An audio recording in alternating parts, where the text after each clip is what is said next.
is Gina.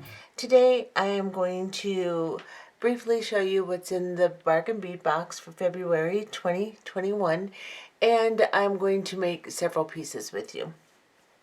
Now I've kept my instructions a bit briefer this time, a little less detailed, so let me know what you think about that. And let's go ahead and get started. Look at the box, and then I'll show you how to make a few pieces. Hi everyone, this is Gina. I have the Bargain Bead Box for February, and it came a little earlier, so I thought I'd go ahead and look at it and see what we've got inside here. I'm just going to kind of spread them out and take a brief look at them, and then we are going to go ahead and make something. So this one is called Spring Rain. It's Bargain Bead Box. You can get it at bargainbeadbox.com. If you use the code GGC2, then you can get $2 off your first box. The boxes are $17.95 a month. And this one is rich aqua colors and antique copper findings. You'll also get a coupon, and you can use that at the sister store, which is beadboxbargains.com. And when there's a contest, and then on the back you have your shipment identification key, which tells you what each bag has inside it, corresponding to the number on the bag and on the piece of paper. So let me go ahead and look, just kind of spread this stuff out, and then we will be back and do something more. Okay, so very briefly, I'm going to show you what's in this box. It looks like it's a really good one. The colors are really pretty. There's gemstones and, of course, some glass beads. And then we have a bunch of metal findings. So let's just kind of look at the gemstones here. This one didn't have a number on it, so I'm not really sure exactly what it is, but it's really pretty. I really like the way that looks. And then there's some really nice big agate teardrop or top drilled beads here. This one is number 15, so it is agate top drilled drop beads, crackled aqua. This is really pretty. These are really pretty. I like these. So we'll make something out of those for sure. And we've got some leaf beads in an aqua color, and these pretty glass beads, and some more like porcelain type beads in the same color, and crystals, and some quartz in the blue aqua tone. And then these little tiny faceted natural apatite gemstones. Those are really cute too. And those are tiny little things. And then this one is crystal rondelle beads, frosted aqua. These are pretty too. And then we've got some chandelier components, and I know I'm not taking them out of the bag, and I'm just being very brief with this because there's lots of unboxings, and a lot of you already get the box. So I'm just showing you basically what's in it. Some spacer beads, these little drops. These are always fun to play with. A couple more chandelier components, some toggle clasps, and then some of these bigger beads. In metal. Let's see, it's number 6. So this is pressed glass leaf charms. No, that's not what that is, so it must be number 9. Number 9 is 10-gram bag of 15.5 millimeter dagger drops. So those are pretty cool. And then some chain, of course, and some little bead caps, and some more smaller fan-shaped chandelier components. We have a focal here, a glass focal. That's pretty. So that's pretty much what's in the box. And then we have these pretty, number 16 is 10-inch strand of 6 millimeter Stardust textured round glass beads. These are really pretty too. I'm going to take them out just so you can see. They're kind of like glittery. And I just put lotion on my hands, so yeah, this isn't working. Hang on a second here.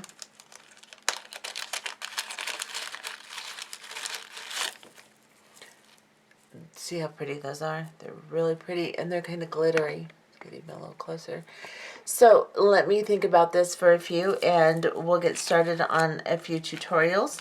And like I said, there's lots of unboxings on YouTube already. And I also wanted to kind of take a vote and see if you guys want me to continue doing this box, because it kind of takes me away from my other channel. And on my Facebook page, Gina's Gem Creations Facebook page, I asked several people and they were kind of on they didn't really care for the box tutorials. They wanted to see more original stuff with my own beads. So I want to do what you guys want me to do. So if you'll leave a comment in the box and tell me if you want me to continue doing this, then I will. And if you don't, then I won't.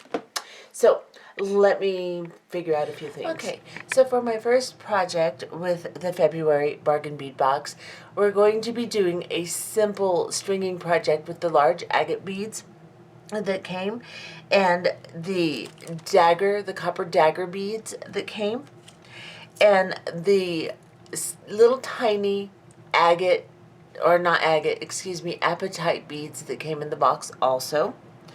I have incorporated out of my own stash some 3mm round copper beads, and you can get these at Budget Bead Box, which is a different site than Bargain Bead Box, or you can also get them at BB Craft. I used the round copper beads that came in the box also. Now I've used them all, so I can't show you them separately.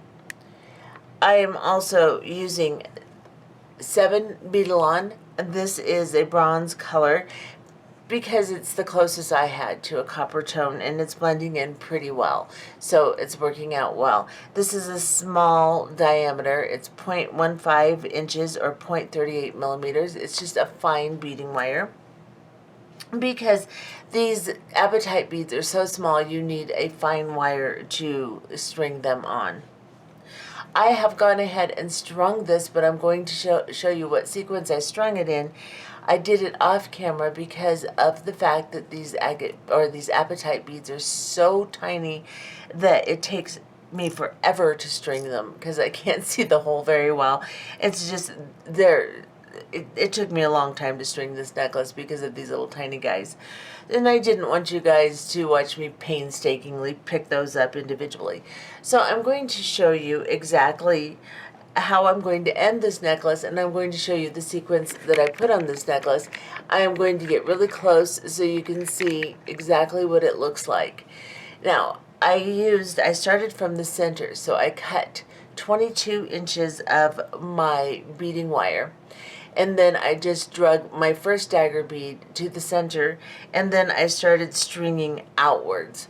So I put one of the round copper beads, and then an apatite bead, then a dagger, a round copper bead, and then my agate.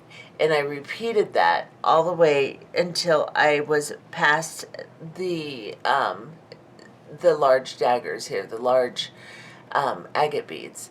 And then I just put on 4 apatite and a round, and I repeated that several times. And then because I didn't want to string a million of these little agates, I incorporated in the 3mm spacer beads, and I just put an agate or an apatite and 3 of the spacer beads, and then an apatite and a round bead, and I repeated that all the way to the end until I had used all of my round beads, my round copper beads. Then I just did a sequence of 3 spacer beads, an apatite, and 3 spacer beads. And this turned out to be it will be about a 21 inch necklace after I put my clasping on. So, you can do it in any sequence you like. I just want to show it to you close so that you can see what it looks like. These little apatite beads were the only ones that really had the same tone of blue as the agate, so I didn't want to use any of the others. And I think it being fine in the back and then larger here, it makes a really nice look of the necklace. So once you have strung your necklace the way you want it, of course it doesn't have to be exactly the same way mine is, but you can get the gist of exactly what I used here. And then I will show you in entirety here for a second. So if you need to freeze it, you can enlarge your picture on your computer or your iPad and just look at it for a minute so that you can get the grasp of what's on it. And then we're going to take, I have gone ahead and put on a little clip on this side. You can put a piece of tape or whatever just to hold it so it doesn't slide.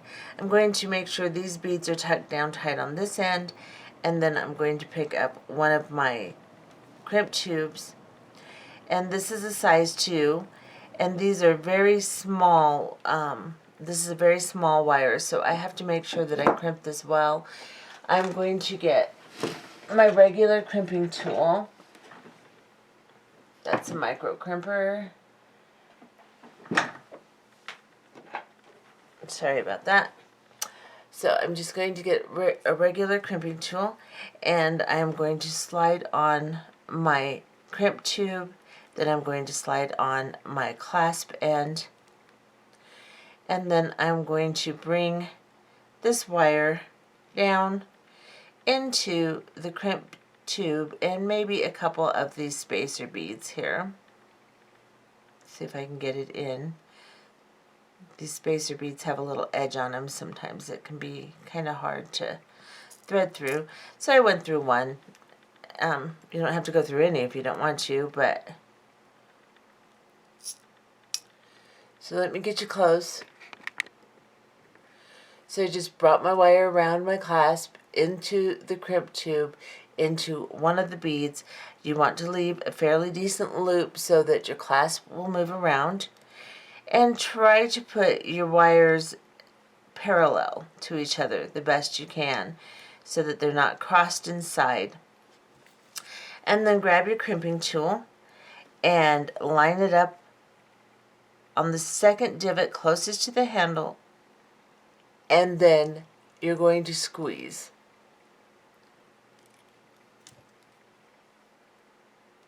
And now you can see, if I get you close, you can see that I have my V-fold right in the center. I have encased both sides of my wire in the little tubes that are formed when you make the V-fold, just like that. So they aren't crossed inside, they're parallel to each other. And then I'm going to turn my crimp tube sideways inside the first divot of my crimping pliers. So the divot closest to the handle, we'll call that the second divot, and then the one closest to the tip, the first divot. And then I'm going to squeeze. And now you can see that I have a really nice crimp. So now I can cut off this end here.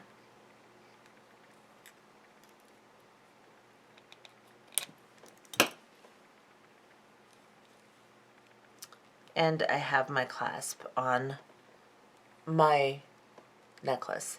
And then on this side, I'll just make sure that all my beads are tight by pushing them down so that I don't have a bunch of space in between, because the focal area needs to stay tight. And then I will just do the same thing. I will grab a crimp tube, put it on my wire,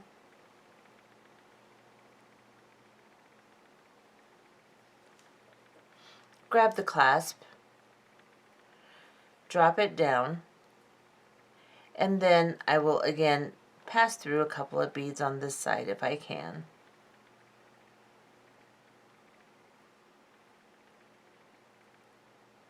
Actually went through 3 on this side. And then I'll just pull this, making sure I don't lose any of the tension on my necklace here. And I made this loop fairly large, so I need to make sure this loop is about the same size, and they are. And then I will try to organize this and make sure that my wires are parallel, and I think they are. Again, in the second divot, the one closest to the handle, I don't know which I'm calling first and second, but the divot closest to the handle, I'm going to place that crimp tube right center of it and squeeze. And now you can see my bead fold is right in the center here, and my wire is on either side of it. And then I'm going to turn my crimp tool sideways, put my crimp bead centered in the first divot, and squeeze again. Whoops, I slipped. Sorry, guys. Clasp is getting in my way. Come on, get out of my way. There.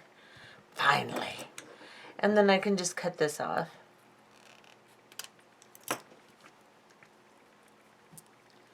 And now I have a very simple but pretty necklace. So let me show you what I've got. I think that turned out cute.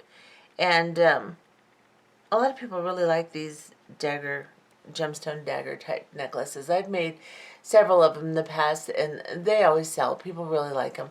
Then this one's pretty, and with the apatite and the agate, it's a really nice mixture. So that is the first one I've made, and I'm going to go ahead and make another. I'll do more detail with you, but just stringing on a wire, I didn't think you needed to see that. So that's what that looks like. Okay, so I have a design idea. I'm using the leaf beads that came in the box and the little copper drops that came in the box. These pearlized looking rondelle-ish donut-y type beads, the 8mm quartz beads,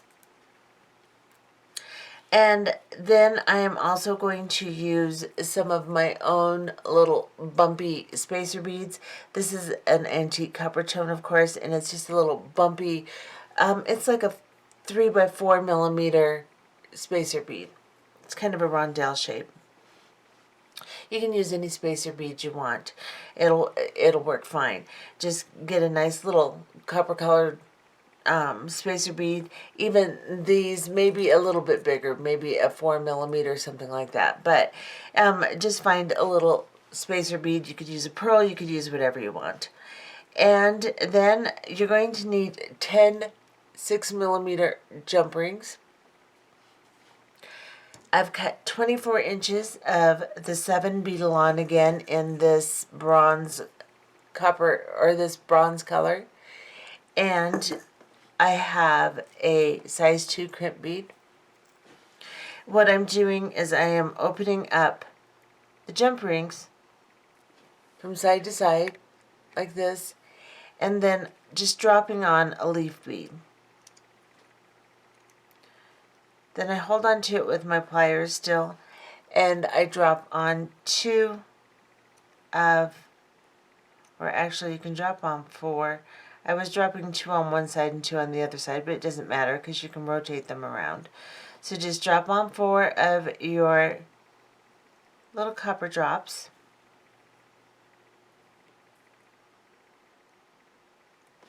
And then close the jump ring.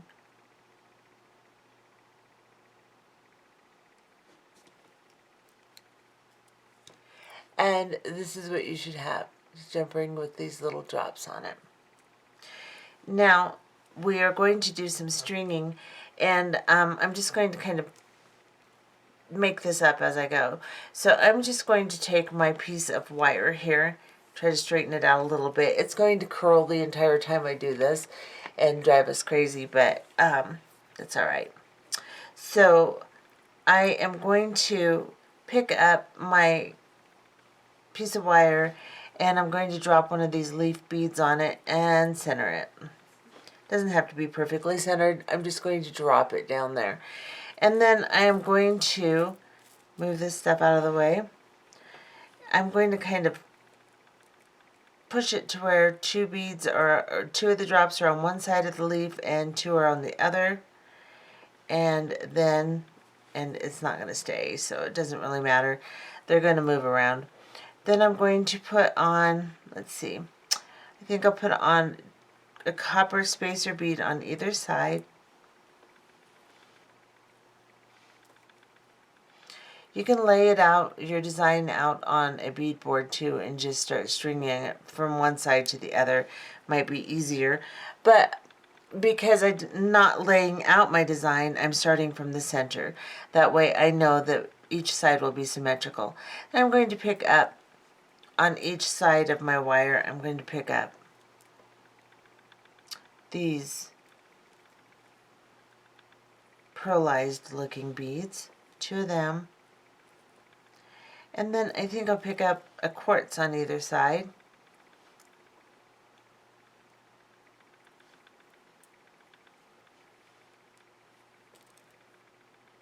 We're just going to see how this turns out.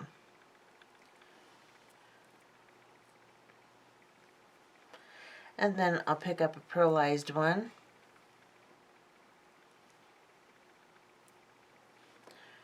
Or maybe I don't, yeah, that'd be okay.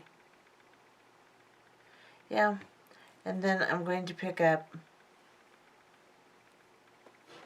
let's see, maybe I want to do like 3 in the center here. So I'm going to take off the quartz beads, and I'm just designing. I don't know what I want. I'll drop those down,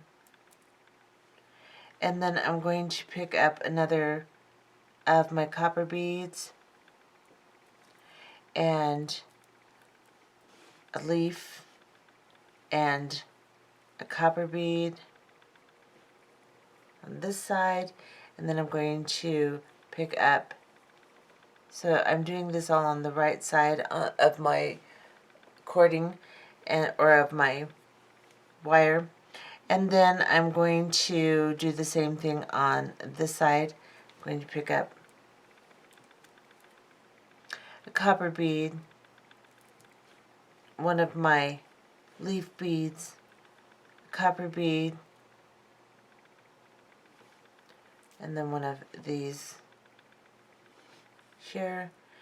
And so that's 3 in the center.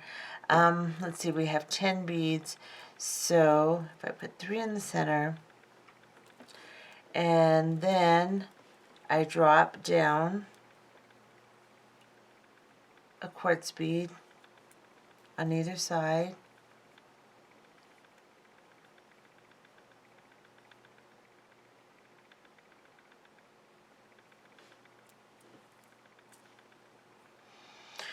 and then maybe a spacer bead,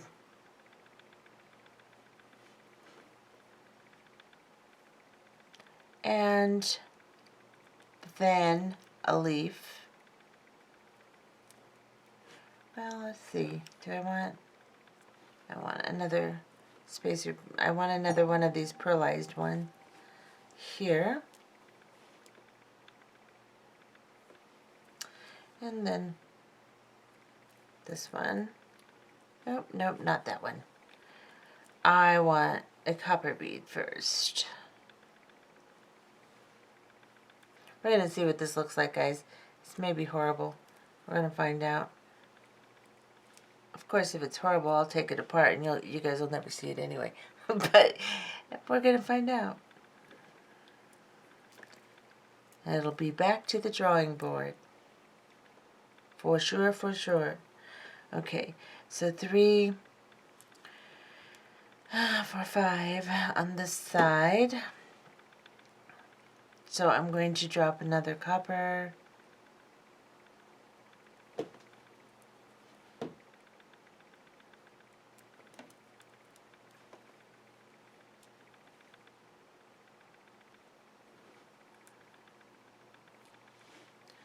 And then I'm going to do the same thing on this side.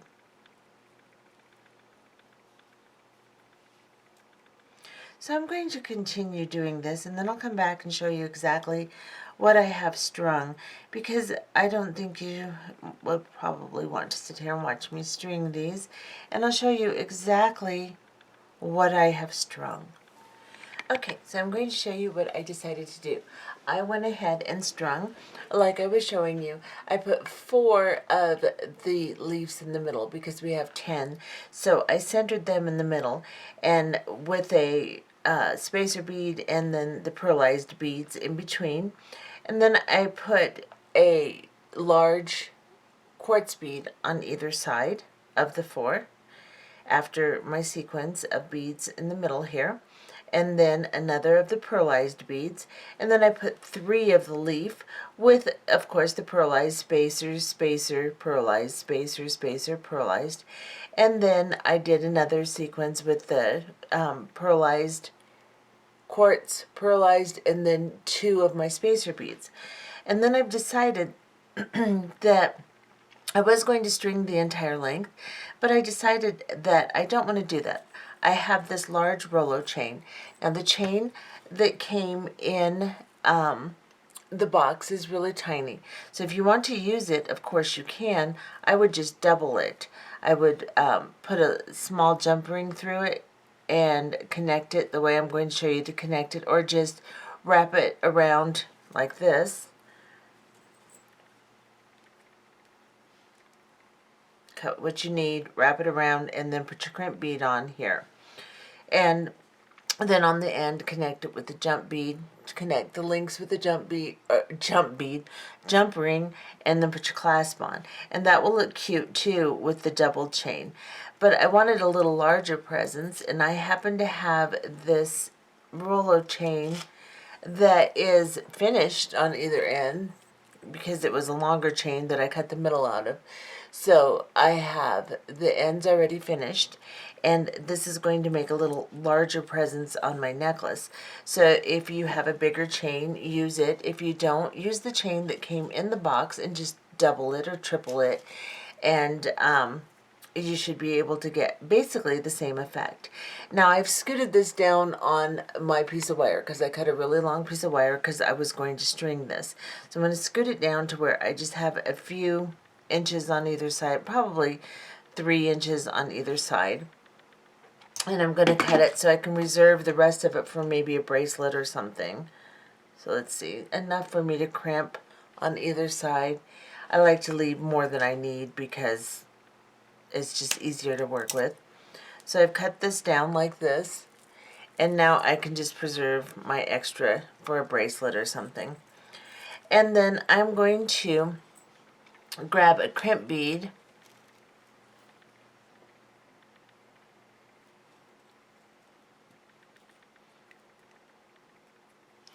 I'm going to slide it on my beading wire. Get you a little closer. And then I'm going to take my roller chain. Of course, I can open a link too and stick it on here, so I could just make a loop if I wanted to, like this, and then open a link and stick it on here. But I'm going to try just dropping it on like this. Make sure that last link is closed. And then I'm going to go through these beads. Now, I'm going to go through both of these spacer beads on the end, or maybe just one. One is fine. Now, I'll go through both. If I can get it through there. I'm going to first crimp off this side with my little clasp thing, my little whatever you want to call this. It's getting very late. It's like 1 o'clock in the morning, guys, so if I'm weird, I'm sorry. And then now that I have a loop around my chain, I can just pull this down, and now that I have the other side stopped, a stopper on it, I can tighten it down a little so I can see where I want this to be. I want this loop to be big enough to where my chain will move nicely through it. And I think that's a pretty good size. And then I'm just going to grab my crimp tool, and I'm going to crimp this crimp bead nice and tight, exactly how I've showed you before. first in the second divot and then in the first, and crimp this down nice and tight. I'll show you the other side more detailed, just like this. And then I can cut this off really close to my beads, and then I can take this side and do the same thing. And push my beads down tight together. And I'll grab a crimp bead, drop it on here, pick up my chain, put it through, like this, put it through my crimp bead.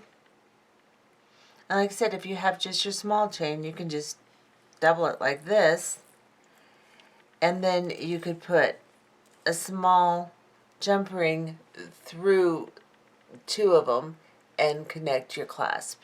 So that'll work fine too.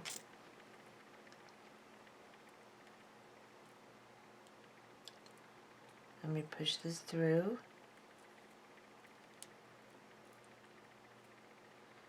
Well, where are you? Okay, it's stuck in the crimp bead is what's happening here. The crimp tube. So let me get a different crimp tube, because evidently this one is not going to cut it. Let me get a different one.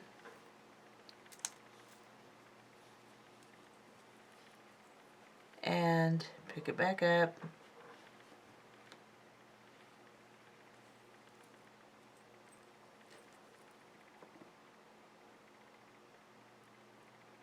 And slide through. So there was something obstructing that crimp tube. Make sure that I have a big enough loop that my chain will move around in here freely. Make it about the same size as the last one. Be a little bit bigger here. Not that big. Right about there. And then I will crimp it again. So in the second divot of my crimp tool, I'll place it, center it, and squeeze. And you can't really see because of the chain, I realize that, and then I'll turn it sideways and go into the first divot on my crimp tool and squeeze. And then I can cut this off.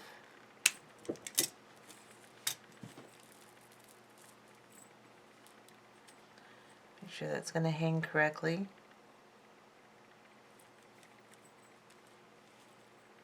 I think it's going to be fine. And then I can just arrange my beads. And I have a necklace, and I think that turned out pretty cute, actually. So this this chain happened to have the same kind of drop that's on here, a little bit bigger, but that's kind of cool. I didn't do that on purpose, but that happened. So that's good. And now I have a really cute necklace. Let me back off so you can see it.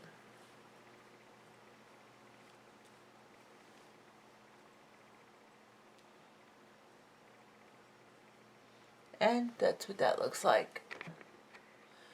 I think that turned out really cute. And it'll look really cute on the neck too. So there is project number 2.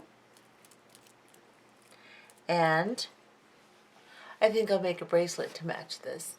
Okay, so I have decided to make a bracelet with dangles hanging in between beads that I'm going to string. So I have got 9 inches of wire, Belon 7, like I've been using all along, and I've got a clasp, and I got this out of my own stash because I wanted a smaller clasp so that I didn't have so much room in my clasping. Those clasps that came are a little long, so I've got a small clasp. And I've got a couple of crimp bead covers and 2 crimp beads, and I'm going to go ahead and put together the end of my wire, and then I'm going to show you how I'm going to string these and how to make the dangles. But first, let's just get a little closer here, move some of this back. I've got my piece of wire, and I have to apologize, I chipped my manicure, and it's getting a little long since it's been all week that I've been doing this. You're going to see that it's changed. I apologize, but it is what it is.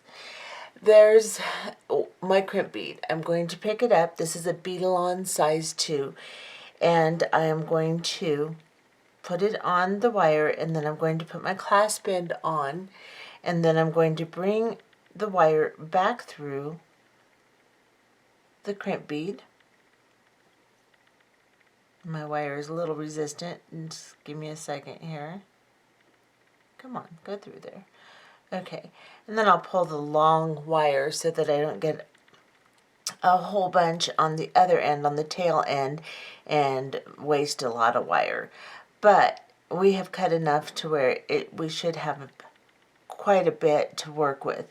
Now, that depends on how big you want your bracelet too. If you want your bracelet to be 8 inches, then cut like 10. Okay. Give yourself a couple inches on either side to work with. So now I have brought my wire through the crimp bead, and I'm trying to make it parallel so that the wires are side by side inside the crimp bead and not crossed. So like this. And then I'm going to get my crimping tool, and in the second divot, the one closest to the handle, I'm going to place my crimping tool centered on my crimp bead. Make sure you leave a loop long enough around the clasp so that it'll move around a little bit, and then just crimp. I got a little bit bigger loop than I wanted, but that's okay. It won't hurt anything. And now you can see my crimp bead, the fold is right down the center, and my 2 wires are encased in little tubes on either side. Then I place this sideways in the first divot on my crimping plier, like this, so that the tubes are arranged to where they're touching the sides of the crimping tool. And then I can just squeeze and push them together, and that's what creates your crimp. And then I'm going to go ahead and clip this off close to the crimp bead. Okay, so now that I have crimped, I am going to use a little crimp cover. It looks like a little roly-poly, and I'm just going to kind of place it over my crimp tube the best I can. This is a small crimp tube, or crimp cover, excuse me. And as you can see, I just placed my crimp tube inside there. And then I have mighty crimpers. You can just use your pliers too if you'd like. But I have some mighty crimpers, and I'm just going to try to, in the first divot, squeeze this around. So I've squeezed it a little so it won't come off, and now I'm just going to place it in the first divot of my mighty crimpers. They're just a bigger crimping tool, and they work really well to put crimp covers on. So I've just squeezed my crimp cover, and then I rotate it and squeeze it again until I get it closed nicely around my crimp bead, and that just makes it look a little bit better. You can get crimp covers in different sizes. Sometimes you can get a multi-pack, and you can use all different sizes. This is a smaller one, and I've just placed it on to my crimp tube. You don't have to have the bigger mighty crimpers, but they help a lot when you're using certain crimp tube ends and crimp covers. But you can just use your chain nose pliers too, or you can just not use one at all. That's fine. The next thing I'm going to do is I am going to set this aside and show you what I'm going to use to string. I'm going to use some of these 8mm quartz beads, and I'm going to string them, and in between them I'm going to drop on some beads that I've looped. Now I found some of these in my own stash. They're just little copper beads. They're going to give a nice contrast to all the beads I'm going to put on here. And then the little dangles we got, I'm going to use those. I'm just opening jump rings and sliding beads on them. So I've slid on to these, the little dangles, the little drops, And on a few of them, I put one jump ring with a 3mm spacer and 2 drops, and then another jump ring. Now, I'm also going to use these pearlized beads, and all you have to do to make these drops, same with these, is we're going to open a jump ring like this. This is about a 6mm jump ring, 6 or 7mm. And I'm just going to drop the bead on it, and then I'm going to close it. And because I want, and just close it from side to side like this. Because I want these to dangle down between my beads nicely, and I have an 8mm bead, I'm going to put another jump ring on the jump ring I just put on. So I'll just open another one and slide it on to the jump ring here and close it like this. And then I have a dangle. That's how I'm doing these dangles. Now, I'm also going to make some dangles like this. And this one I used my large looper. You can also use your round nose pliers, and I'll show you how to do both. To make a large, longer loop so that it hangs down nicely between my beads that I string. Some of them I used the smaller looper and decided that I needed more length, so I put a jump ring on it. So if you make a small loop, you can also put a jump ring on it so that it dangles down between the beads a little bit better. And I just made a single loop on these, and I'm going to show you how I did that. Now, if you do not have a one-step looper, then you're going to want to use a head pin. So you're going to need several head pins for this. Slide your head pin on, and then take your flat nose pliers, and right above the bead, just bend that head pin down like this. And then grab your cutters, your flush cutters, and just cut. I want this to be a fairly good sized loop, so I'm going to cut it a little over 1/4 of an inch long. And then I am going to grab my round nose pliers, and about the middle of my plier, I'm going to just start to bend a loop. When I'm as far as I can get, then I'm going to reposition my wrist by just moving it forward, and then just continue to roll. And then I'll grab the end and bring it down and straighten it out. And now I just have a really long, big loop so that it dangles nicely on my beading wire between the beads, because I want a little length there. Now, if you want to use your one-step looper, if you have one, I'm using the bigger one-step looper. You can use the smaller one too. This one is a 3mm loop. And what I'm doing is I'm just placing this on the head pin. These are pretty long head pins. And I'm just going to place it in my looper above these 2 pegs, below this round peg here, and then into the hole on the back. And then I'm just going to go down a little ways away from the bead, and I'm going to squeeze.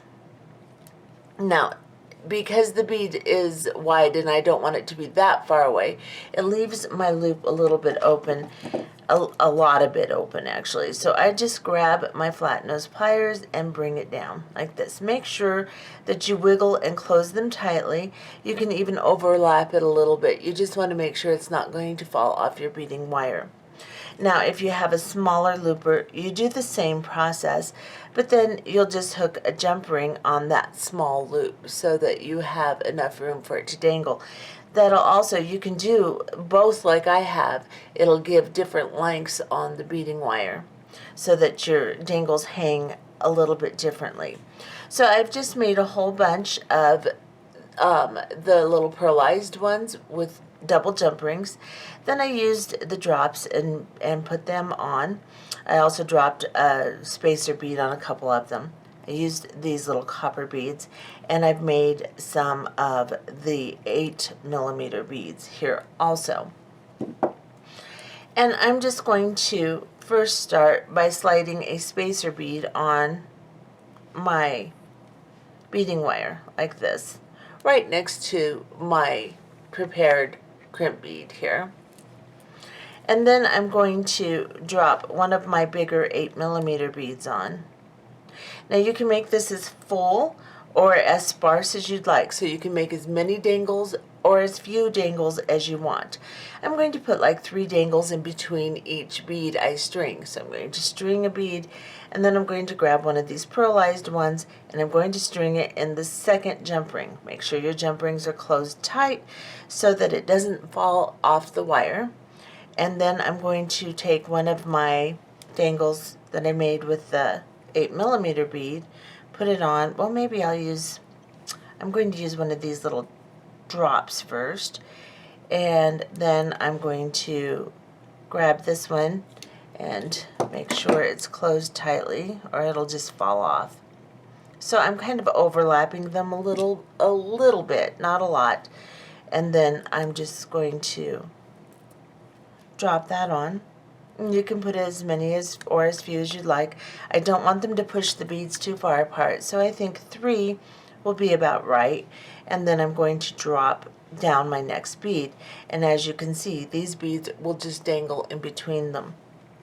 And then again, I can put on some more of my dangles. So I've got my copper one, and then I'm going to put on, I think actually what I'm going to do on this one, just to give it a little bit more variety, you can do it however you want. I'm going to put on a pearlized, and then I'm going to put on the copper, and then another pearlized. And then I'm going to string another of my 8mm quartz beads, like this. And I'm just going to continue doing that, just putting on whatever I think will look good wherever I think it'll look good at. And just continue stringing this until I've got it at least, well, I can measure from my clasp, so I'm going to make it probably about 6.5, 7 inches, and then I can put on my other end and give myself a little bit more room. And I'll show you that once I finish stringing this, exactly how I'm going to accomplish my length. And so I'm going to continue stringing this, and I'll be back to show you the finished part, and then we'll clasp it. So as you can see, I've gone ahead and strung mine to length, which, let me back off a little. I have strung, you're going to measure halfway through your round clasp end, so just put that halfway there at the end of your ruler, and I have made it right at 7 inches because I want about 7.5 to 8 inches. Because of the fact that this is full, you need it to be a little longer. My wrist is 6.5 inches, but I'm going to make it even longer than 7.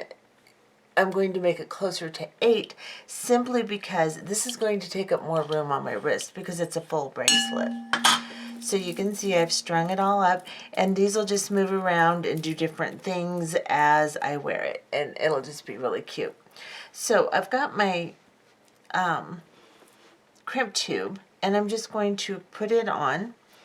I went ahead and put on my spacer bead because I put one on this end, and I'm going to drop that down, and then I'm going to put on my clasp,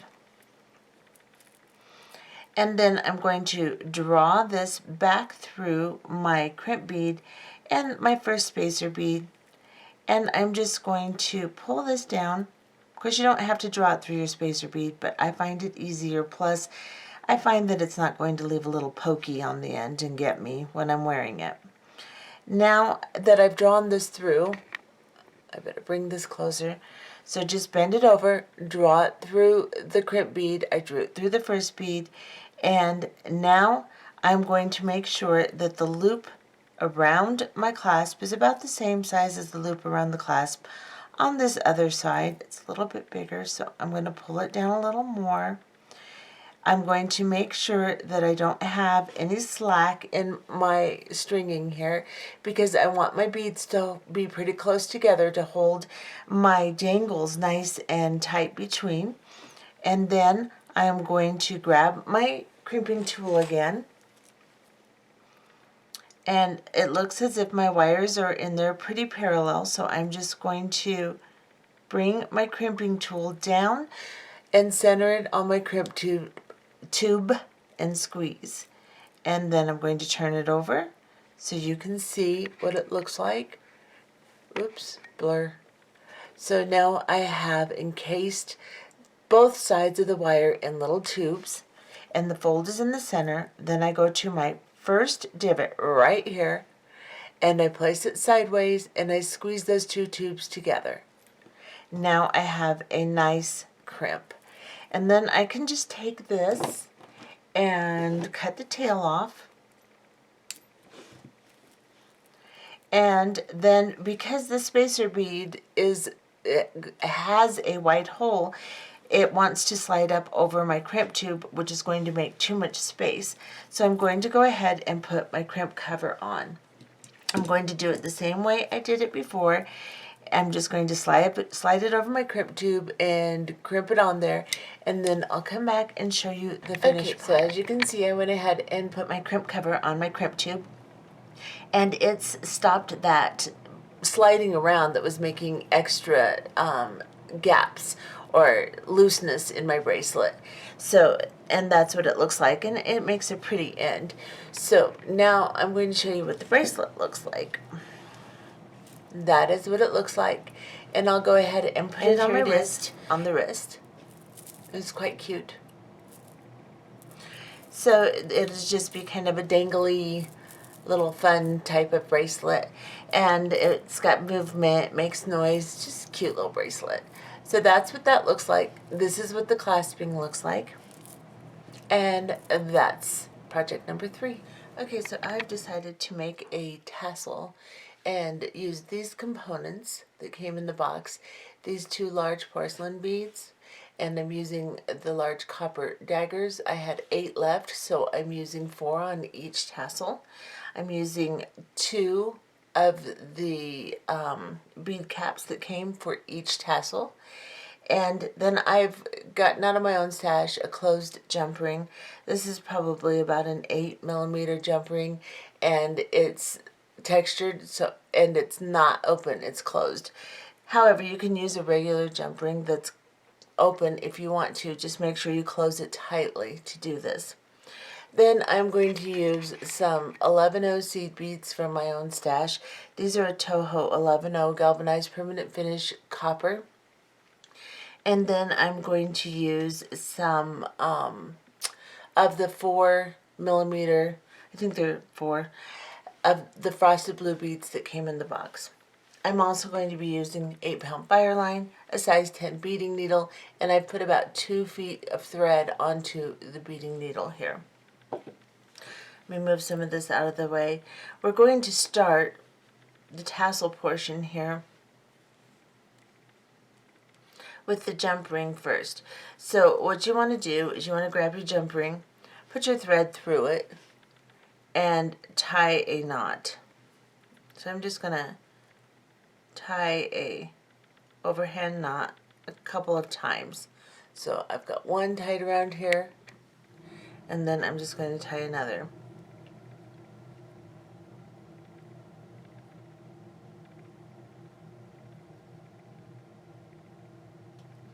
And just pull that tight. And then it's kind of a balancing act with the bead caps and the porcelain bead here. If you want to, you can use a little bit bigger bead cap that goes over the top of the bead a little bit better, and it'll stay a little better.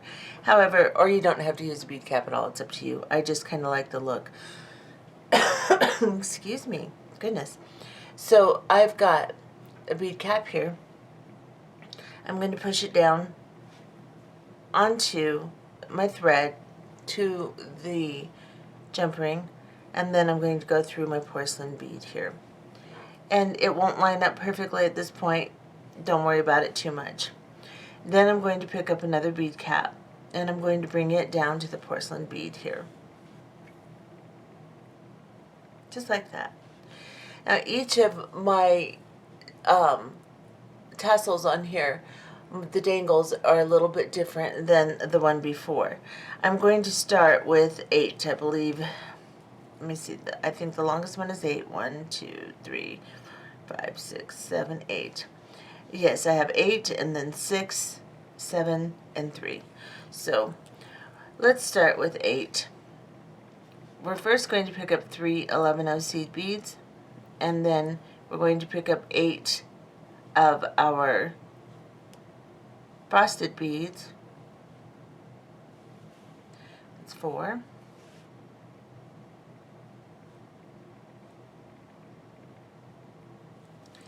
And drop those down, and then pick up 2 11-0 seed beads, and then pick up your dagger.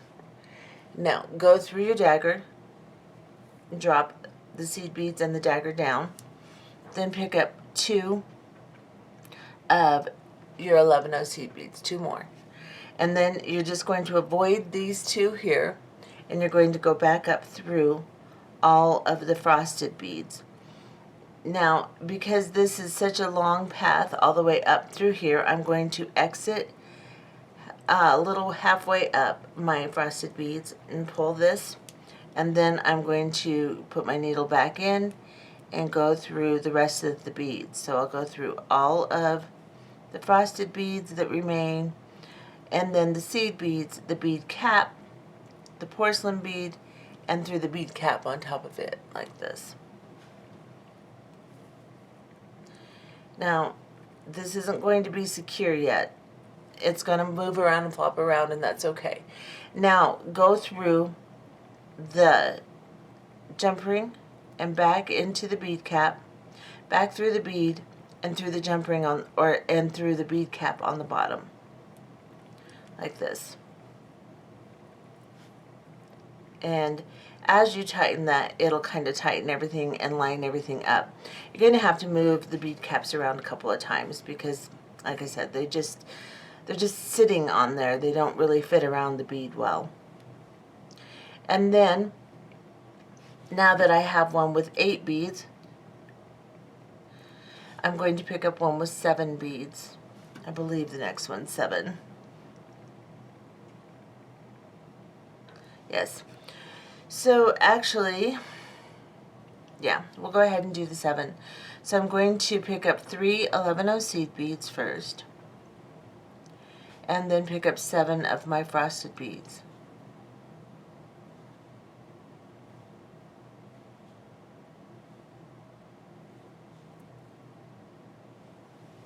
Okay, so I have 7 of them. I'm going to drop them down, and then I'm going to pick up 2 of my 11-0 seed beads, my copper dagger bead, go through it, drop it down, pick up 2 11-0 seed beads, and then I'm going to go back up through all of these frosted beads here, and then I'm going to exit. Just because this is a long span, my needle isn't going to make it, so I'm just going to exit here, straighten out my dangle a little, and then go back through into the seed beads, into the bead cap, the porcelain bead, and the bead cap on top, like this.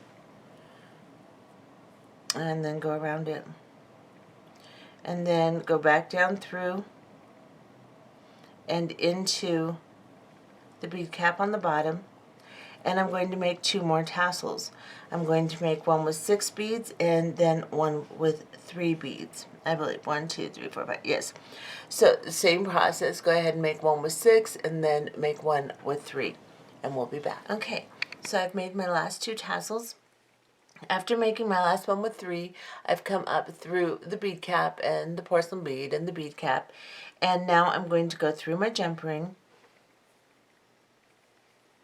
and then I am going to go back down through the porcelain bead, the bead caps on both sides, and I'm going to part my beads down the center here so that I can, or my strands, so that I can kind of find the middle here and come out through it. You just have to feel around, and I'm coming through the bottom here. Now you can select one of your strands and go down into it. So I'm doing the one with 7 beads, I believe. 1, 2, 3, 4. 1, 2, 3, 4. 6 beads.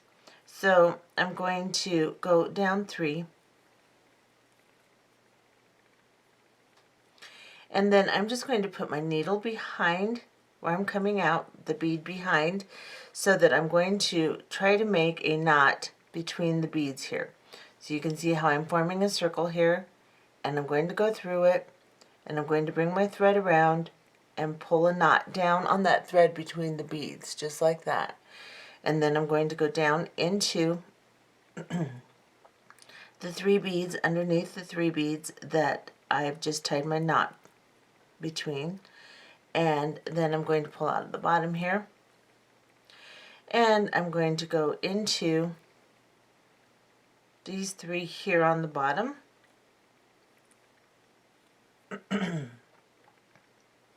Go through all 3. I'm sorry, my throat is bothering me this morning. A little allergy stuff going on, sorry about that. And then I'm just going to pull through, make another loop. My thread is getting short at this point, and go through that loop and tie another knot just between the dagger bead and the 11 O's here. And I see I made a mistake. I've got 3 11 O's on there. I'm going to see if I can break that off and maintain everything here. Let's see what will happen here. Yeah, so that worked okay. So I rescued it somewhat. So I'm going to sew back up through here on this side and tighten this dagger now that I've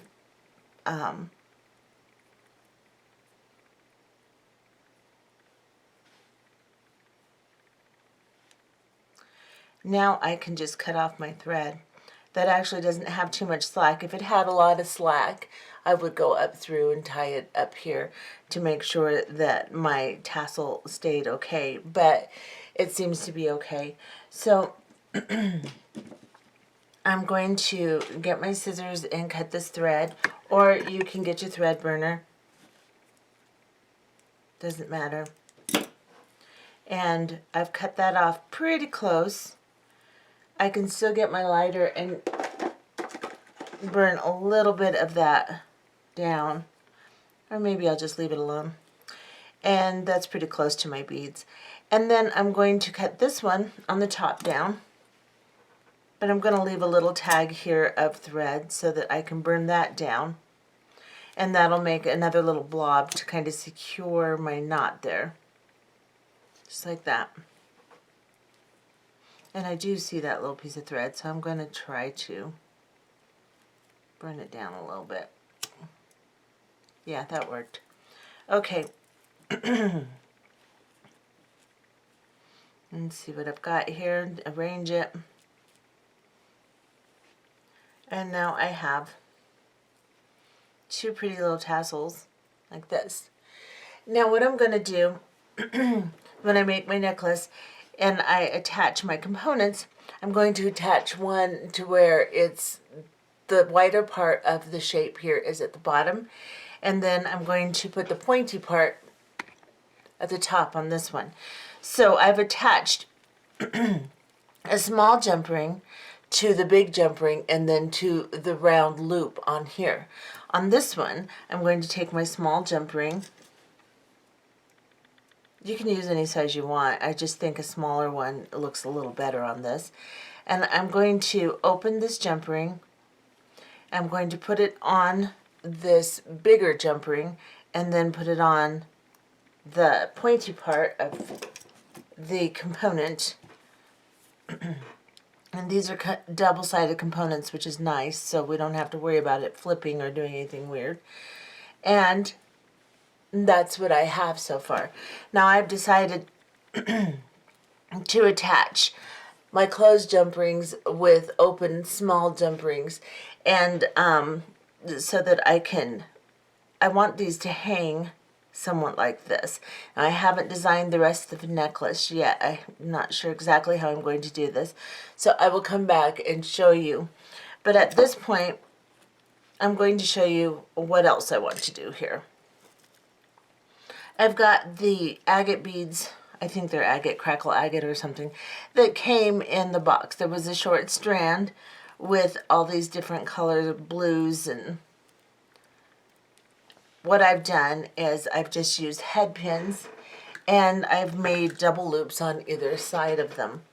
And I'm going to show you how to do that real quick. So I've got an eye pin. The eye pin has the loop on one side. I always call eye pins head pins. I'm sorry, I don't mean to do that.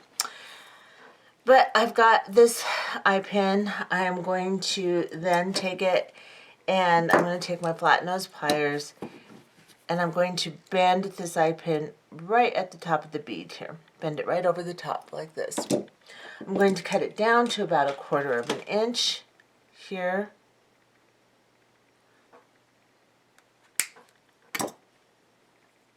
Then I'm going to take my round nose pliers, and I'm going to grab the edge of this, get you a little closer. I'm going to go right to the end of the wire.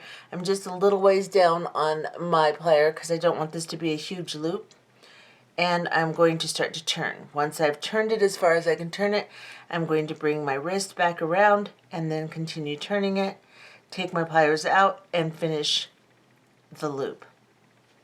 So now I have a loop, and I'm going to take 2 pairs of pliers, and I'm going to straighten out the loops on either side. That would have been better with a flat nose, but hey, it worked. Like this.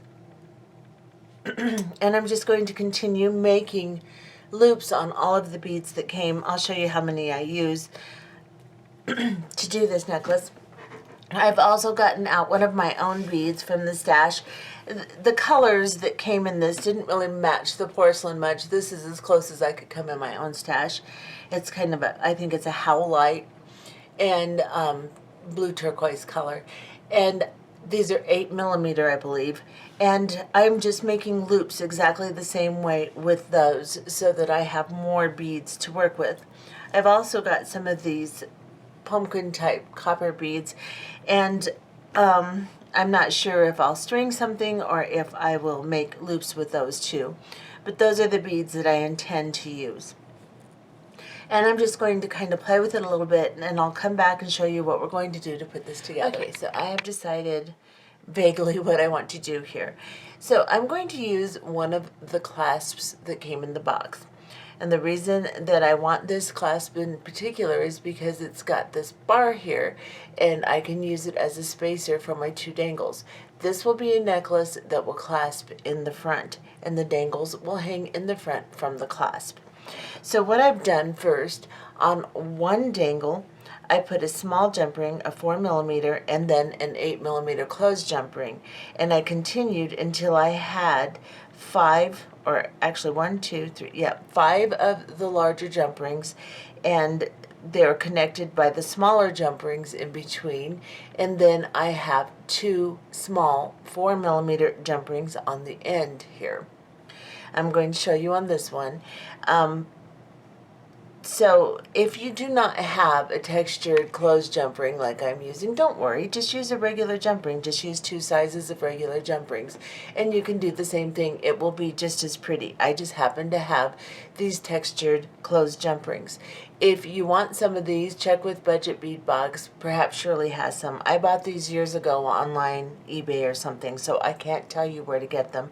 But you can do a search for connectors or closed jump rings and find something comparable if you want them.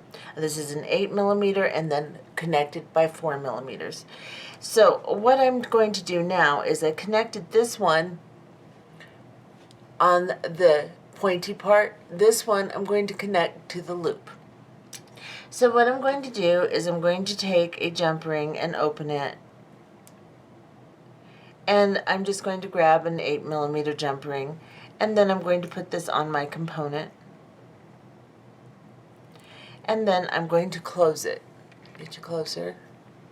So I'm just going to close this jump ring.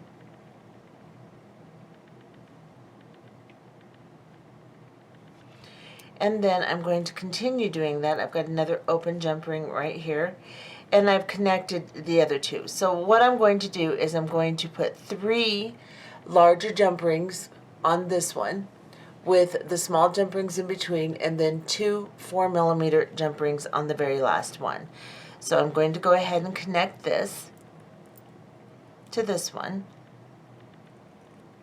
You can connect them in advance like I did, or you can just do them one at a time, doesn't matter. And now this is what I have.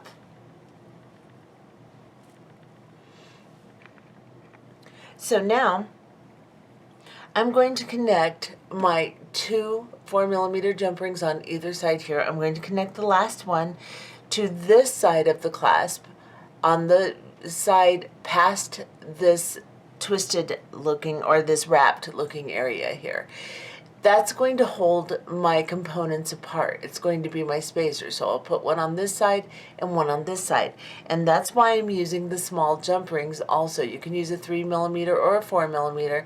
I'm using a 4, and it's going to hold because the jump ring isn't going to slip past this wrapped area.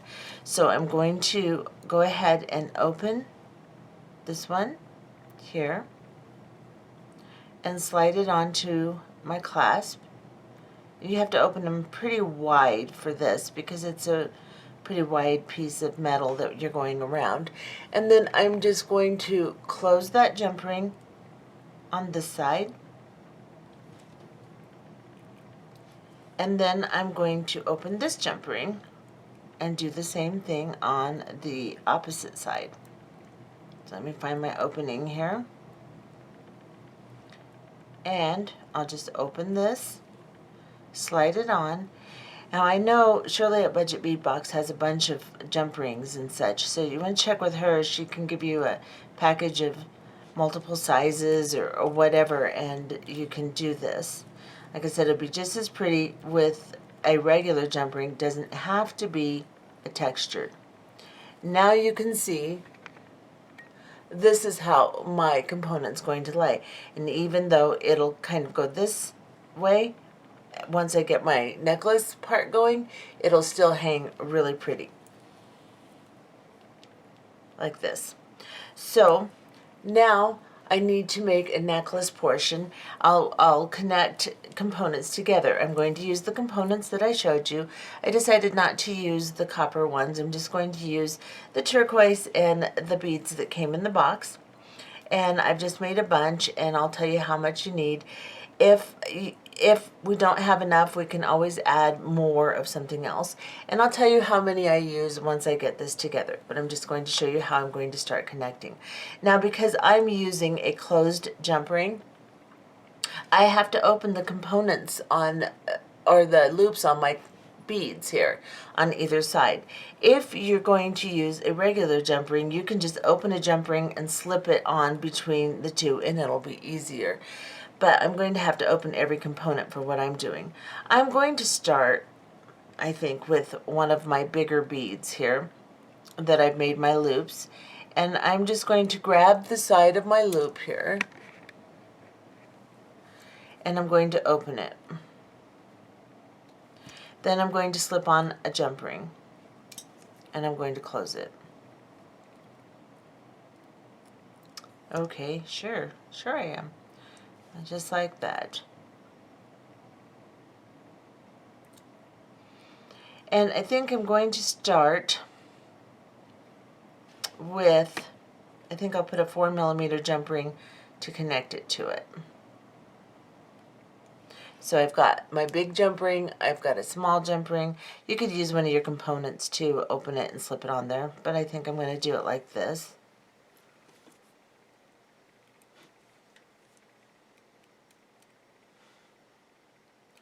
And close this jump ring. And then make sure this component is closed tightly. And then I can open this side of the component. Now, like I said, if you have just regular jump rings, you can just open the jump rings and slip them on your bead components. Open that a little bit more. I'm going to open another one of these, slide it on. Come on, you. Go on there. And then I'm going to close it, perhaps, darn it, like that. And then I will just continue. I'll use maybe I'll use this bead next, and I will open the component, slide it on this jump ring, close the component, whoops, and just continue doing that. I'll open this side, slide another jump ring on, and I'll just continue hooking my components together until I get the length I want. When I do that, I'll come back, show you what I used, how long of a chain I have made, and then we'll connect the other half of the clasp. The clasp will then close in front like this, and we will have a pretty necklace. So I'm just going to continue putting this together. Okay, so this is what I've ended up with. So what I did was I used 17 of these smaller little components that I made with the beads that came in the box, and I used about 9 of these 8mm beads that were from my own beads, and I made an 18-inch chain with them, with the jump rings in between. And the way I did it was I put a big bead and then a jump ring and then 2 little ones and then a jump ring and then a big bead, jump ring, 2 little ones, just like that, all the way around until I ended with a big bead like I did on this end and a jump ring, and then I'm going to use a 4mm jump ring and the clasp. But first I want to tell you that on this end here, as I was working with it, I noticed the 4mm jump ring was inching its way over a little bit. It didn't go completely over because it would get caught, but I decided to put 3mm jump rings on either side. So I have a 4mm jump ring and then a 3mm jump ring that I connected to the clasp with to keep my spacing correct. Now I have a 4mm jump ring here. I'm going to put it on my last jump ring, and then I'm going to put it on my clasp end here, the bar end. And I'm going to close that, and then we'll see what we have. Whoops, head pin stuck to my flat nose pliers there. There. Now I can take this, slide it underneath. Oh, come here.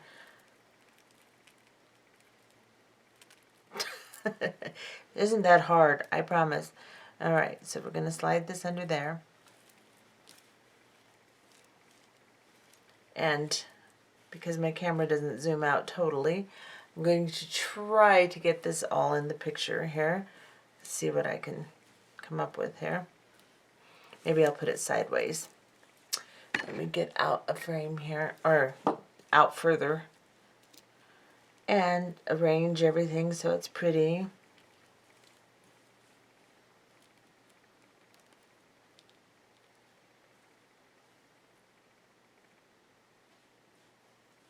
And this is what my necklace looks like. And of course you can make this portion any length you want. Since these are so long, I didn't want it to hang really low, so I made mine an 18-inch. This clasps right at the base of my throat, and then this falls down the chest, and it works out pretty well for me. Of course, if you're a bigger person, make a 20-inch. If you're a smaller person, make a 16-inch, and that should work really well for you. You'll just have to modify the amount of links that you make in your chain. And let me get you a little closer so you can see. It turned out really pretty. I really like the way this turned out. And I am going to go ahead and take a picture of it the proper way and put it in the intro so you can see what it actually looks like in a direction that you can look straight on it. But at least this way it's all in my camera and you can see it pretty well. And you can see how even though this teardrop is hanging down like this to the side a little when it's on your throat, these still stay spaced perfectly. So that was my entire aim with putting the smaller jump rings on either side of the wrapped looking portion of the clasp. So that's another project. Okay, so I decided to make a pair of earrings using this component. I've got my own lever back ear wires. You can use the French wire, whatever you want. But I'm going to use a lever back. And then I'm using one of the loops that I made just like I made when I made the bracelet. And just a head pin with a loop, and then I put a jump ring on it. Then I'm using what I have left of these little pearlized beads, and I am just sliding a 6mm jump ring right on it like this. And then once I slide the bead on the jump ring, then I can just close the jump ring. And then I will just, is that jump ring bigger? No, I don't think so. So then what I will do is I will just open this jump ring, slide it onto the component, and close it. And I will just continue doing that. I'll put the bigger one in the middle. So open, 2 on either side. Open this one.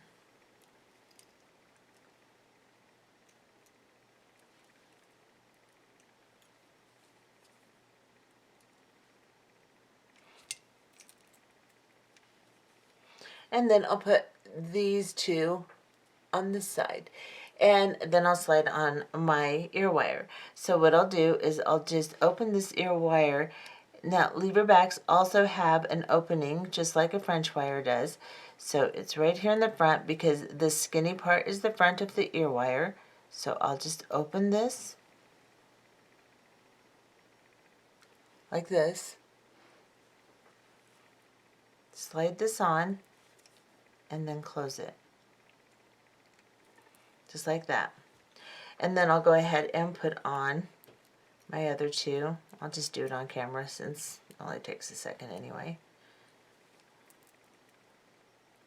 I'm trying to keep this particular video a little bit shorter, so I'm not being quite as detailed as I usually am. Let me know what you think about that. See if there was enough information and you still liked the way these are done.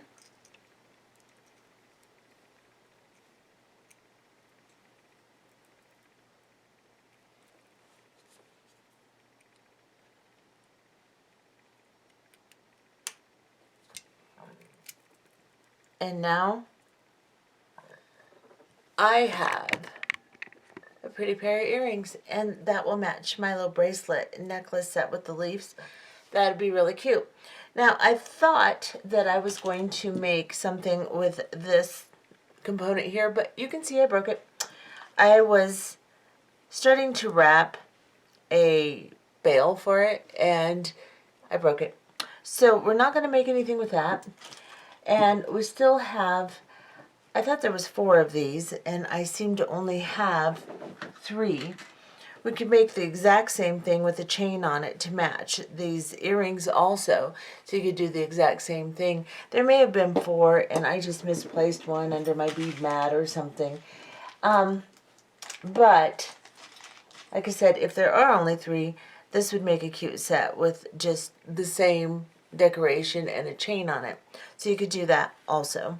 So I had some leftover links from the necklace that I just made, and I decided that I would use them for a bracelet.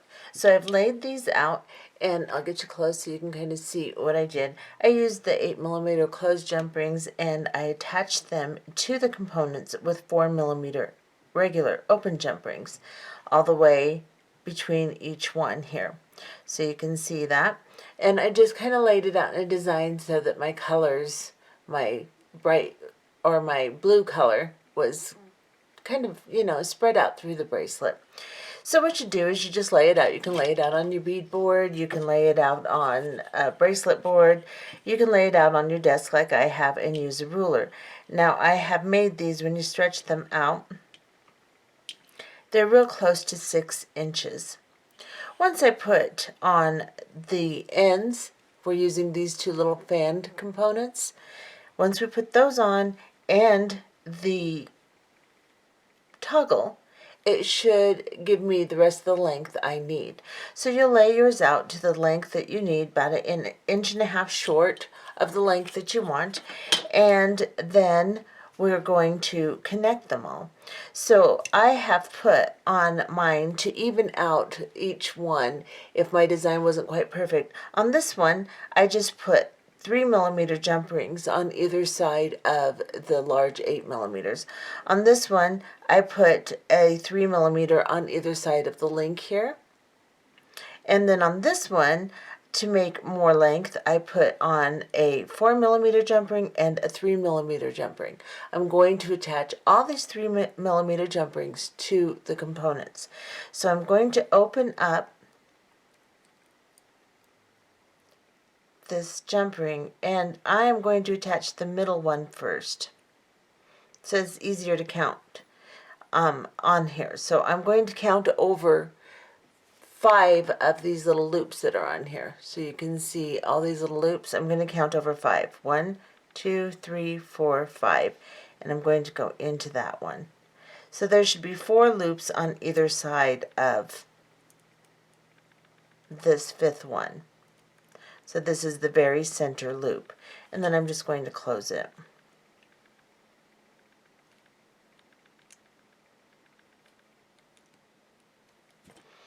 Did I get that closed? Not very well, that's for sure. Maybe that closed it. Yeah, that's closed now. And they're double-sided too, so that's nice. We don't have to worry about them flipping over. When you're using them for a bracelet and any kind of component, it's really hard if they flip because they're always flipped. And you don't have the pretty side up. So then I'm going to do the same thing on this one. I'm just going to connect it first. So I will count over 1, 2, 3, 4, 5 and go into that 5th one with my jump ring. Open that a little bigger. 1, 2, 3, 4, 5.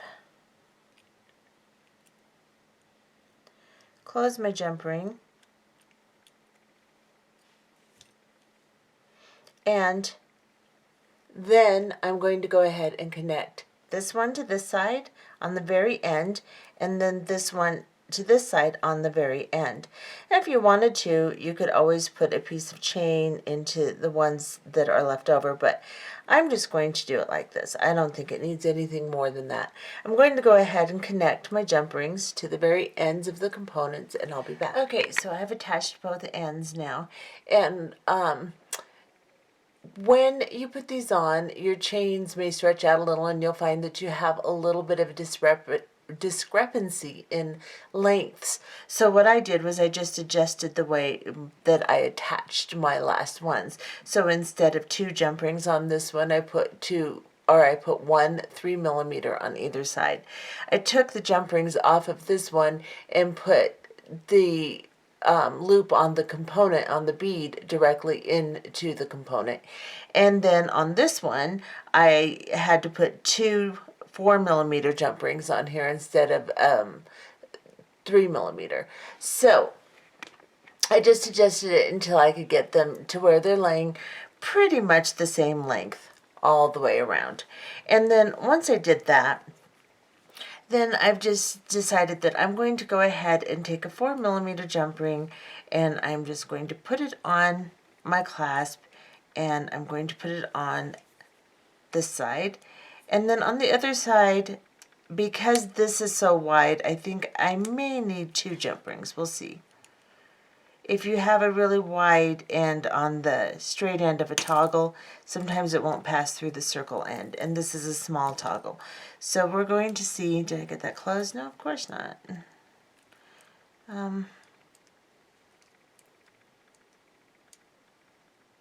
Close that better. And there's that side. And then on this side, I will go ahead and I'm going to put on 1 and see how well it runs through the toggle. If it doesn't work well, then I'll put 2 3mm jump rings, and that should make it run through the toggle pretty well. So I'm going to start with a 4mm jump ring and see what happens here. Then place that on there, and this one also. I may just have to use a bigger jump ring too, because this is really thick. The loop on the toggle may not go into my jump ring well.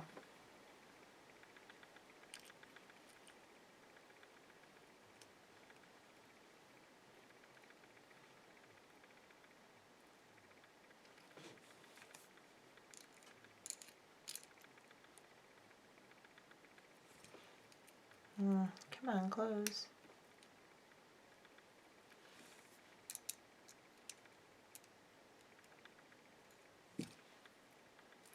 Okay.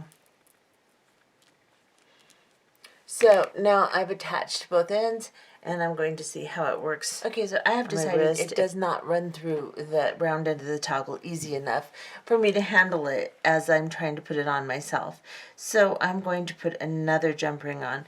So I just left this jump ring on the toggle and closed it again. And then I'm just going to open this one, and I'm going to add it to the situation here.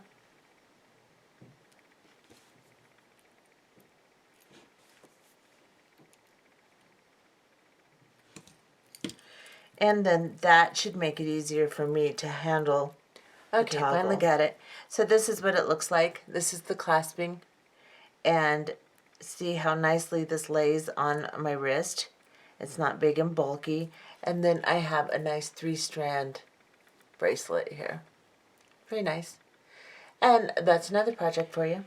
And here are the pieces that I have created in this particular video today.